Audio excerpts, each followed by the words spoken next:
Hello, welcome to Gauri blogs channel అండి. నేను ఈరోజు పప్పు దోశ, అన్ని రకాల పప్పులు వేసి దోశ వేసి చూపిస్తున్నాను.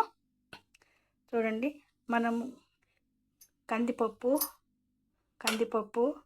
ఉద్దిపప్పు, శనగపప్పు, మెంతులు, పెసరపప్పు, జీలకర్ర, తగిన మిరపకాయలు, కారం, పచ్చిమిరపకాయలు 4, ఎండుమిరపకాయలు 4 అన్నీ కలిపి మిక్సీకి గ్రైండ్ చేసుకోవాలండి. 4 అవర్స్ 5 అవర్స్ ముందు నానబెట్టేయాల. 5 అవర్స్ ముందు నానబెట్టేసి ఈవినింగ్ స్నాక్స్కైనా పర్వాలేదు, లేదా మార్నింగ్ టిఫిన్ కన్నా నైట్ నానబెట్టుకునేసేవాళ్ళ. మెంతులు, జీలకర్ర కూడా కలిపి నానబెట్టాల. అందులో కొద్దిగా రైస్ వేసి నానబెట్టేయాల. నానబెట్టిన తర్వాత మిక్సీకి గ్రైండర్కు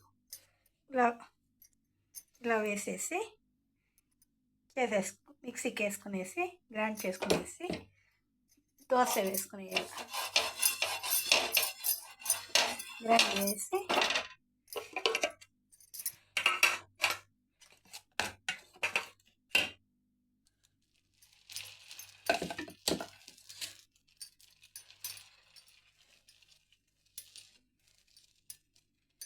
ఇదేనండి దోశ. పప్పుల దోశ ఆరోగ్యానికి ఎంతో మంచిది. అన్ని రకాల పప్పులు నానబెట్టేసి జీలకర్ర, మెంతులు కూడా నానబెట్టాల.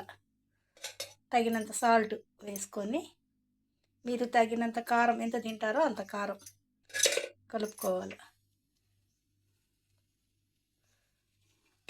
అంతేనండి, దోశ చాలా క్రిస్పీగా బాగుంటుంది.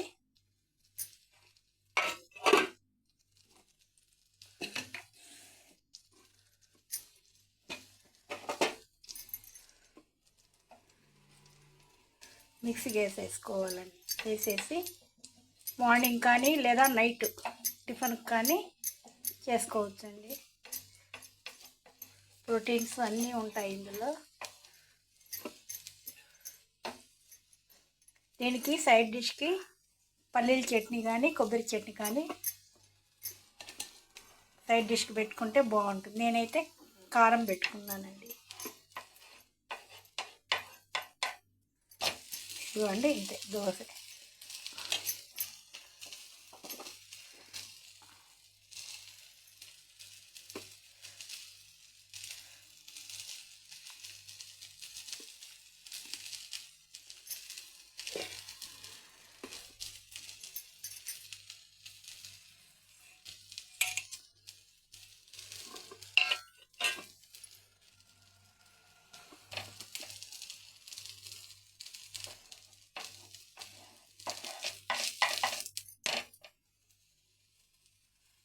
అంతే అండి, అయిపోయింది. రెడ్గా కాల్చుకున్నాక తీసి పల్లీల చట్నీ కానీ నేను కారం కానీ పెట్టుకోలేదు, ఏమీ లేదు. ఇట్లా ప్లెయిన్గా తింటే కూడా బాగుంటుందండి.